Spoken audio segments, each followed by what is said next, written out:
Salut à vous chers téléspectateurs et internautes, nous sommes heureux de vous retrouver dans le cadre de cette nouvelle production de votre programme Oasis. Nous allons poursuivre notre réflexion, nous l'avons annoncé la semaine dernière avec notre invité, le pasteur Henri Simon, qui est encore là aujourd'hui. Salut à vous pasteur et bienvenue. Bonjour pasteur Eric.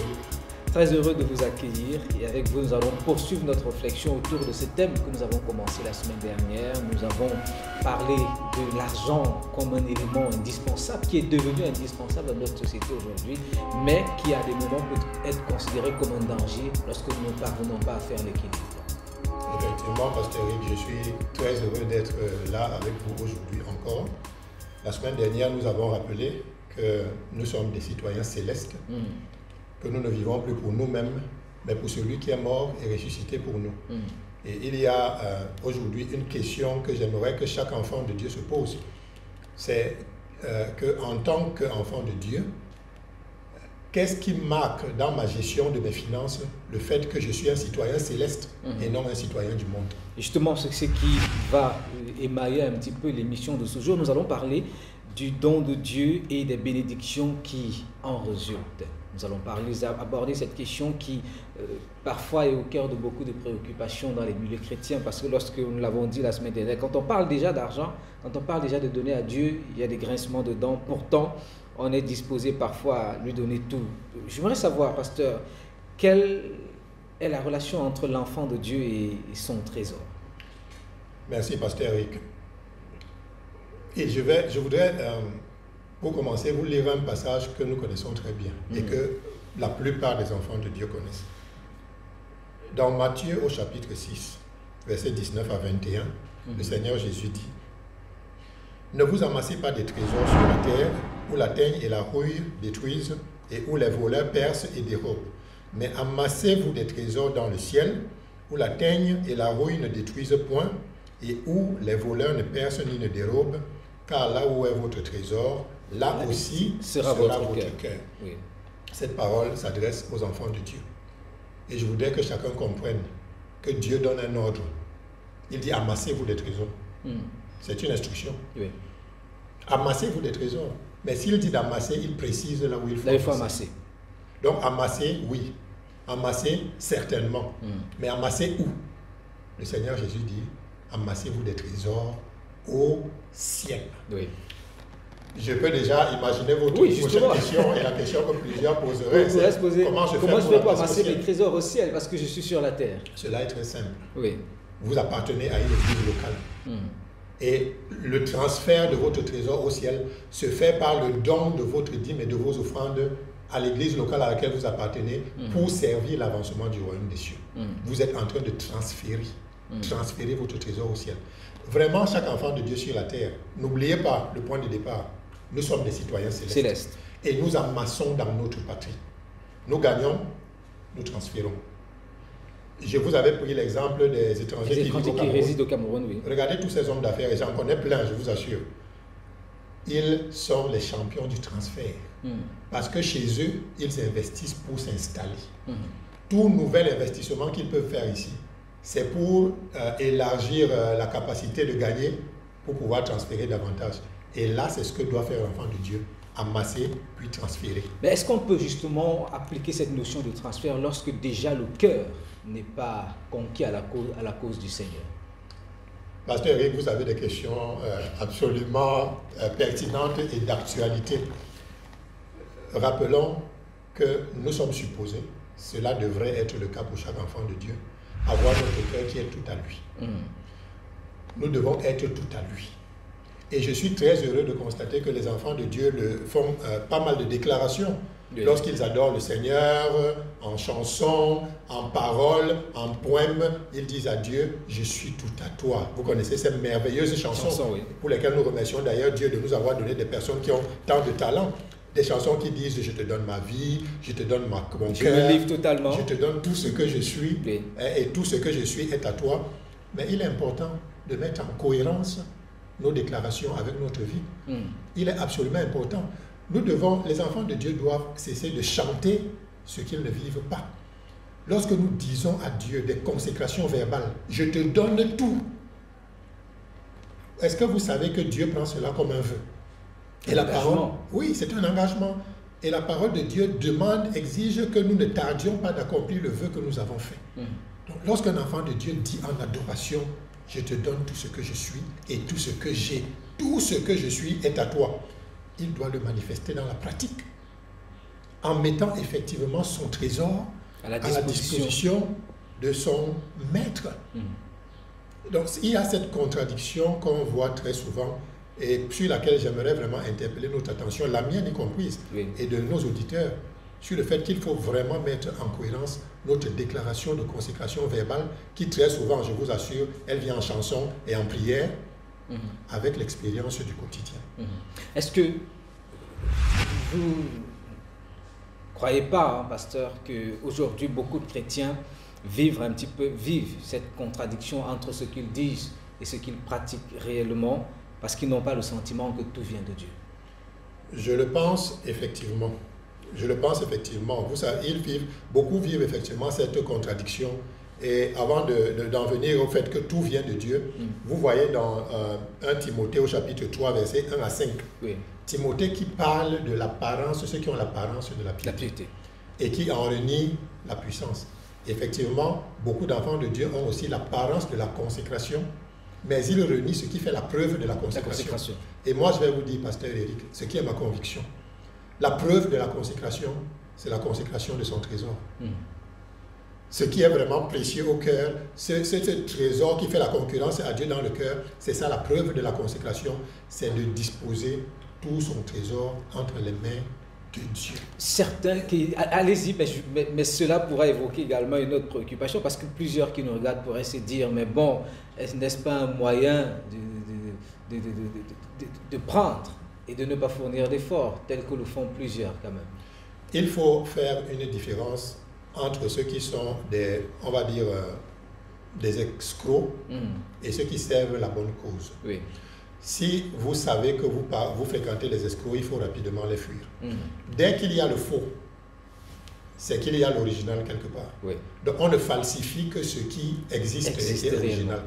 Et on ne pourra jamais changer le fait que l'enfant de Dieu doit être totalement consacré à son Dieu, tout ce qu'il est et tout ce qu'il a.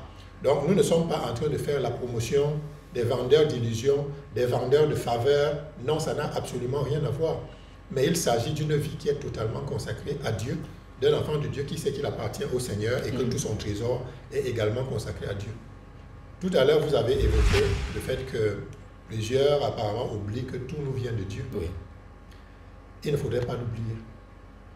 Déjà, notre propre vie nous vient de Dieu. Oui. Et tout ce que nous avons nous vient de Dieu.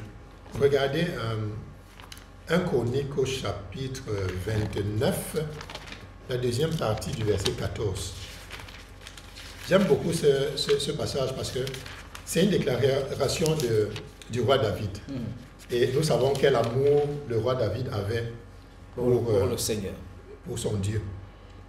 Il dit, désolé, je suis dans 2 Chroniques, 1 Chronique chapitre 29, verset 14. Le roi David dit, tout nous vient de toi. Tout nous vient de toi et c'est de ta main que vient ce que nous te donnons. Parce que tout nous vient effectivement de notre Père. Oui. Il n'y a rien que nous n'ayons reçu. Rien. Et lorsque nous lui rendons une partie de ce que lui-même nous a donné, c'est un acte d'adoration. C'est un acte de reconnaissance envers notre Père. J'apprécie souvent les parents et les encadreurs des enfants lorsqu'ils encouragent les petits-enfants à faire des cadeaux à leur père. Pensez-vous que ce soit parce que leurs pères en ont vraiment besoin? Non. Le parent, est-ce qu'il a besoin du petit biscuit, du petit bonbon? Non. Mais c'est une marque de reconnaissance qui témoigne de l'affection et de l'amour qu'on a pour son père. C'est de la même façon que lorsque nous revenons à Dieu avec nos dîmes et nos offrandes, nous sommes en train de lui témoigner de la reconnaissance. Comme dit David, que tout nous vient de toi. Et nous pouvons encore lire ça dans 1 Chronique, chapitre 29, verset 16. C'est de ta main que vient tout ce que nous te donnons. Donc Dieu n'est pas dans le besoin, mais il regarde à nos cœurs. Il regarde au cœur des enfants de Dieu pour voir la marque de reconnaissance envers celui de qui ils reçoivent tout. Envers celui de qui ils reçoivent tout, c'est de Dieu que nous recevons toutes choses. Il est important pour nous de le réaliser, que ce soit les ressources matérielles, que ce soit nos aptitudes physiques, nos capacités intellectuelles. Nous recevons toutes choses de l'Éternel. Mais il est également important pour nous de savoir que même quand nous mettons à la disposition de Dieu, Dieu honore ce qu'il honore avec leur bien. Pasteur Eric, vous abordez un sujet que j'aime beaucoup. Oui. Dieu honore ce qu'il honore. Et là, c'est bien de faire encore cette parenthèse pour dire qu'il ne s'agit pas vraiment ici de vendre des faveurs. Oui. Tous ceux qui vous vendent des faveurs et qui vous disent « venez me donner pour que je m'engraisse, alors Dieu vous bénira », j'encouragerai chaque enfant de Dieu à fuir, comme on dit souvent, à la 4e vitesse. Mais Dieu honore effectivement ceux qui l'honorent avec leurs dons, avec leurs biens, avec leur argent. Pasteur Eric, je voudrais que vous examiniez avec moi Genèse au chapitre 22, verset 14. Genèse au chapitre 22, dans son verset 14. Pourquoi est-ce que je prends ce passage? Genèse chapitre 22, verset 14, la Bible dit oui. Abraham donna à ce lieu le nom de Jéhovah Jireh. C'est pourquoi l'on dit aujourd'hui la montagne de l'Éternel, il sera pourvu. Dieu est le pourvoyeur. Oui. Mais je fais lire ce passage, pourquoi? Parce que nous constatons que beaucoup d'enfants de Dieu récitent le Jéhovah Jireh comme une formule magique. Jéhovah Jireh, tu es le pourvoyeur, alors donne-moi ceci et donne-moi cela. Jéhovah Jireh, tu es, donne-moi ceci, donne-moi cela. On oublie de rattacher le nom Jéhovah Jireh au contexte. Quand est-ce que Abraham a prononcé ce nom? Lorsque Dieu a pourvu en disposant un bélier en remplacement d'Isaac qu'il avait choisi d'offrir à l'Éternel. Et la parole de Dieu dit, Abraham donna à ce lieu le nom de Jéhovah Jireh. Si on veut revenir à la source de ce que la parole de Dieu dit, il n'avait pas donné à Dieu le nom de Jéhovah Jireh, mais il avait donné au lieu. Quel lieu? La montagne de l'Éternel, le lieu du sacrifice, le lieu du don de ce qu'on a, et ce qu'on a et qui coûte cher. Le lieu du don vraiment, qui n'est pas un don superficiel, mais de ce qui coûte, un don sacrificiel. C'est ça Jéhovah Jireh. Chaque enfant de Dieu aujourd'hui, au lieu de réciter Jéhovah Jireh comme une formule magique, doit se rendre à cette montagne de l'Éternel et dire Dieu, voici mon cœur et mes possessions que je mets sacrificiellement à ta disposition. Alors nous connaîtrons le miracle de la provision. Parce qu'effectivement, Dieu pourvoit. Mais Dieu ne pourvoit pas, je vous assure, en réponse à une formule magique. C'est le sentiment qu'on a aujourd'hui, pasteur, que voilà, on est entré dans une sorte de troc parfois avec Dieu où, bon, qu'importe l'origine de nos ressources, qu'importe le moyen par lequel nous parvenons, dès le moment où on donne à Dieu, on s'attend automatiquement à ce qu'il réponde. Je vais dire, il faudrait même qu'un enfant de Dieu s'attende à ce que Dieu réponde. Il faudrait s'y attendre parce que cela est promis par Dieu. Oui. Je vous ai parlé là de l'exemple d'Abraham, mais je voulais vraiment insister sur le fait que nous devons comprendre l'esprit de Jéhovah Jireh, qui est le lieu du don sacrificiel. Mais il y a d'autres promesses de Dieu qui sont très fermes. Regardez Malachie chapitre 3 verset 10. Est-ce qu'on peut le lire? Je sais que c'est un passage très controversé, souvent. Et on évoque là justement cette question parce que certains estiment que les questions les promesses de Dieu attachées au Nouveau Testament, à l'Ancien Testament, ne sauraient être considérées dans le Nouveau Testament, puisqu'à ce moment-là, on parle de la loi, pasteur. Pasteur Eric, nous arriverons à ce point très important. J'aime beaucoup ce à quoi vous faites allusion. Oui. Mais ça n'empêche pas que la parole de Dieu dit, et nous allons la lire d'abord, dans Malachie au chapitre 3, verset 10, « Apportez à la maison du trésor toutes les dîmes, afin qu'il y ait de la nourriture dans ma maison. Mettez-moi de la sorte à l'épreuve, dit l'Éternel des armées, et vous verrez si je n'ouvre pas pour vous les écluses des cieux, si je ne répands pas sur vous la bénédiction en abondance. » Ce passage parle de lui-même.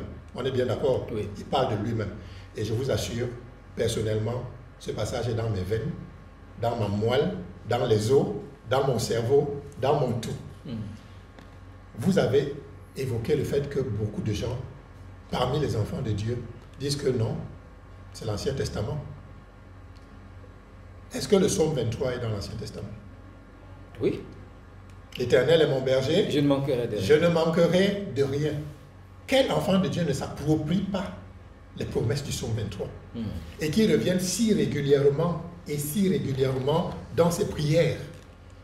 Pourquoi est-ce qu'on s'approprie tant le psaume 23 qui est effectivement une bénédiction qui nous revient de droit parce que nous sommes enfants de Dieu? Et on dit non, Malachie 3, ne l'évoquons plus parce que c'est l'Ancien Testament. Moi, je vais vous dire pourquoi. Beaucoup d'enfants de Dieu aiment les déclarations qui n'engagent que la bouche, mais qui n'engagent pas la bouche. Et qui n'imposent même pas d'action. Qui n'imposent pas d'action. Oui. Je vais vous prendre un autre exemple. Vous connaissez le fameux psaume 91. Celui qui est devenu très célèbre à une certaine période. 10 000 tombent à ton côté, et 10 000 à ton côté, 10 000 à ta droite, tu ne seras pas atteint. Vous pouvez me montrer un enfant de Dieu qui ne s'approprie pas cette promesse, bien qu'elle soit dans l'Ancien Testament?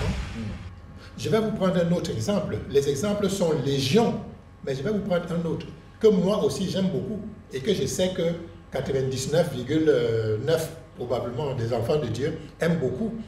Vous avez Deutéronome chapitre 28, verset 13.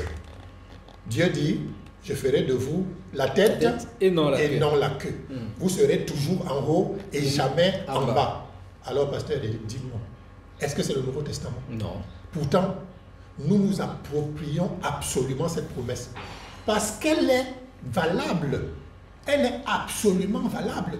Et chaque enfant de Dieu est dans son droit de dire, mon Père, cette promesse, je voudrais que tu l'accomplisses pour moi. Alors je trouve vraiment absurde que s'appropriant cette promesse et tant d'autres dans l'Ancien Testament, on refuse. On vient à Malachie 3, 10 et qu'on dise non. Vous savez, le cœur de l'homme, la Bible nous dit, le cœur de l'homme est tortueux. Et tortueux, par-dessus toute chose. Il est tortueux. Ouais. Et dès qu'on en vient à un engagement de notre trésor, on devient absolument malin. Et on se dit non, on va catégoriser. Ça c'est l'Ancien Testament, je ne veux pas. Ici c'est l'Ancien Testament, je ne veux pas. Mais là, Dieu me promet des bénédictions dans l'Ancien Testament, je les prends. Est-ce qu'on peut considérer que ça peut être aussi une réticence parce que justement on considère, on ne se donne pas la liberté d'offrir à Dieu notre tout? Bien entendu, pasteur Eric. Et c'est même là le problème. Oui. C'est qu'on refuse d'offrir à Dieu notre tout. On refuse de donner à Dieu nos dîmes et nos offrandes. Le Seigneur aujourd'hui s'attend à ce que chaque enfant de Dieu donne fidèlement sa dîme et ses offrandes. Chaque enfant de Dieu. Tout simplement. Nous allons vous retrouver tout à l'heure, chers téléspectateurs, et je rappelle, nous abordons cette semaine la question du don de Dieu et les bénédictions qui en résultent. Le don de Dieu et les bénédictions qui en résultent avec notre invité, le pasteur Pierre Simon, Henri Simon, que nous avons le plaisir d'accueillir dans le cadre de ce programme. On va retrouver en musique la chorale d'Integrity for All, qui va nous donner davantage de célébrer le nom de l'Éternel. Et juste après, nous reviendrons pour poursuivre et certainement conclure cette émission.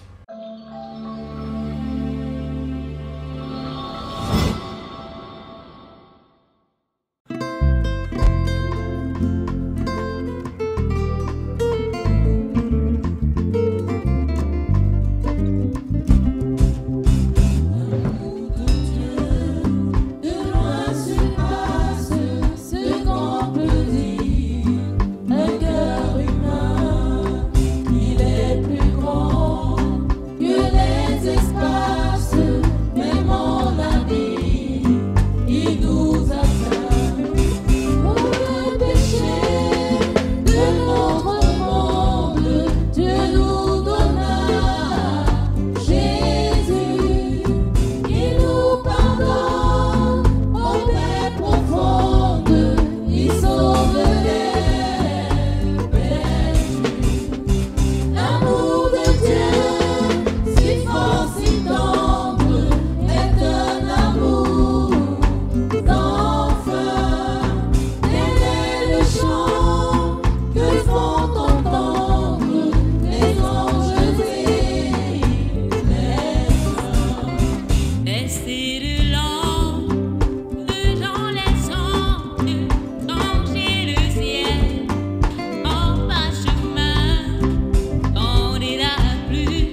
Merci à cette brave chorale pour ce moment de célébration. Que l'Éternel continue d'étendre sa main en leur faveur. Nous sommes de retour et bien sûr nous allons poursuivre notre réflexion et conclure. Pasteur Henri Simon, c'est un sujet qui fait beaucoup de polémiques et qui fait énormément de débat lorsqu'on parle d'argent et surtout on invite à donner à l'Éternel. Mais vous nous l'avez dit, donner à l'Éternel voudrait dire c'est un acte d'obéissance car Abraham a appelé cette montagne Jéhovah Jireh parce qu'au préalable, il a obéi à l'instruction de l'Éternel et Dieu a honoré son obéissance en disposant un bélier.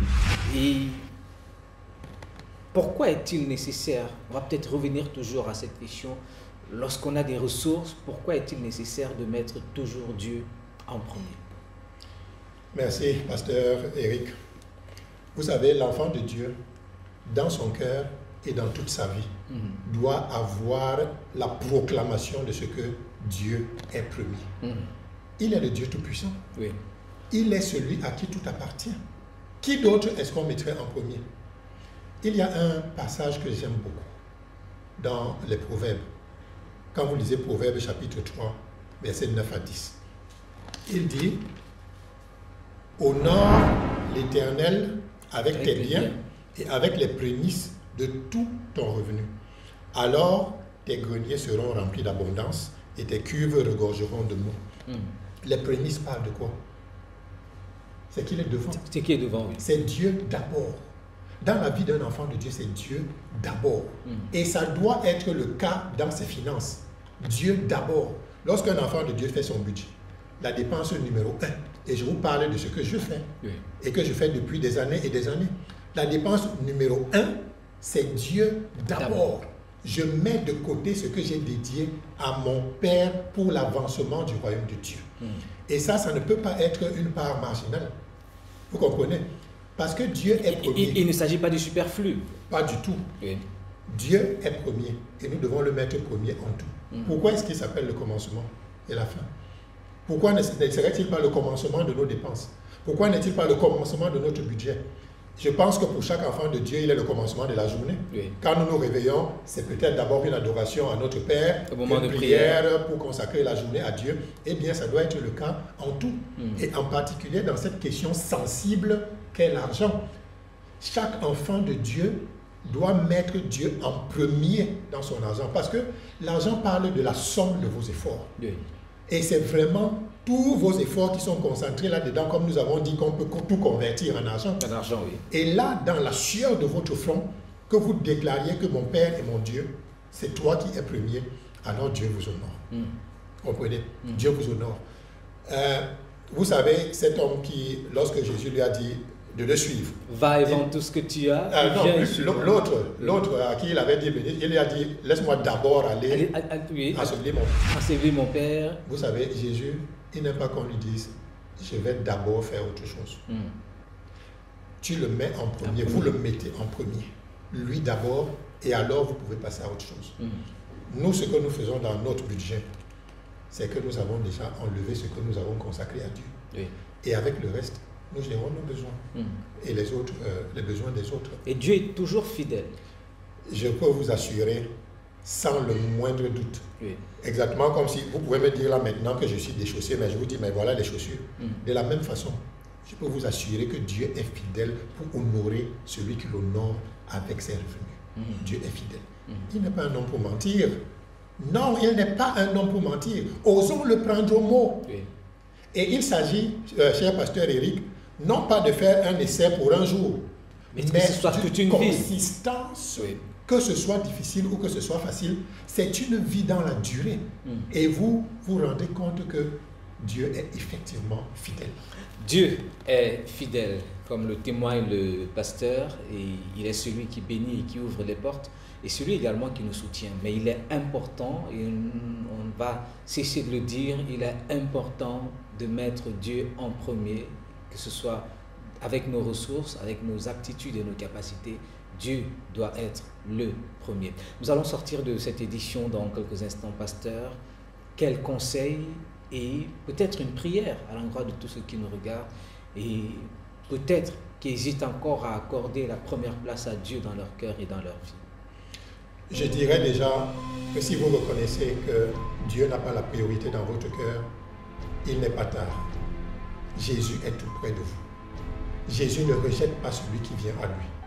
Vous pouvez maintenant même être réconcilié avec Dieu et recevoir la vie éternelle. Si vous avez déjà reçu le pardon de Dieu et que vous sentez que vous avez vécu dans une certaine négligence par rapport à mettre Dieu en priorité, il n'est pas tard non plus. La parole de Dieu nous dit que le juste peut tomber 7 fois, mais 7 fois il se relève.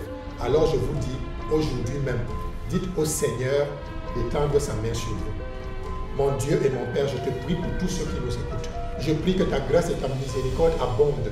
Toi dont la grâce abonde, même là où le péché a surabondé. Je prie que tu sauves ceux qui n'ont pas encore reçu le salut et la vie éternelle. Je prie que tu relèves et fortifies ceux qui ont régressé dans leur engagement et dans leur consécration. Et qu'un nouveau jour se lève dans leur vie et qu'ils reçoivent ta bénédiction en abondance au nom de Jésus-Christ. Amen. Amen. Tu aimeras l'Éternel de tout ton cœur, de toute ton âme et de toutes tes forces. Il est celui qui doit être la priorité et le premier en toutes choses dans nos vies. C'est une réalité. Cela ne devrait pas se limiter à des simples mots, pasteur. Effectivement. Ça doit être une réalité quotidienne. Merci à vous. On vous retrouvera, Seigneur aidant, la semaine prochaine pour un autre moment de réflexion. Oasis, c'est bien sûr votre plateforme d'édification. Que le Seigneur vous bénisse, que sa grâce vous accompagne en cette nouvelle semaine. Et n'oubliez pas, Dieu d'abord. Shalom.